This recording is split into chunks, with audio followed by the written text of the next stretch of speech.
Chowdhury villa. কে বলে ইট বালি concrete প্রাণহীন? ওরাই তো মাথার ওপর একটা ছাদ, চারটে দেওয়াল বানায়, তারপর সঞ্চার হয় প্রাণের। চৌধুরীদের বাড়িটা কত কোলাহলে ভরা থাকতো সারা দিন। ওদের বুড়ো দাদু ইজি চেয়ারে গা এলিয়ে কাগজ পড়তো, যেতে আসতে সবাইকে হাঁক পাড়তো, এই বলাই এত বেলায় চললি কোথায়? ও মুখুজ্জে, এসো এক কাপ চা খেয়ে যাও।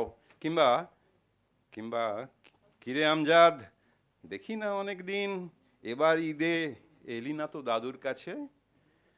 বুড়ো একদিন ওই ইজি চেয়ারেই চোখ বুঝলো, বলো হরি হরি বল, বলো হরি হরি বল।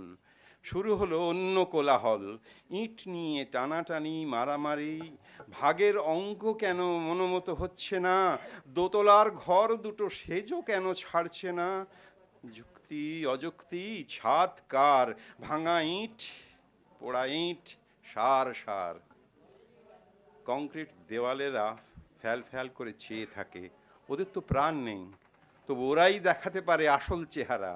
মুখোশের পলেজ তারা খসে যায়, চেনা যায় মুখগুলো, ধীরে ধীরে ধীরে ধীরে চেনা যায়। গুঁড়ো হয়ে ঝরে পড়ে সম্পর্কের কড়িকাঠ, পরিপাটি ঘুম ধরা মেকি সব ঠাটবাট।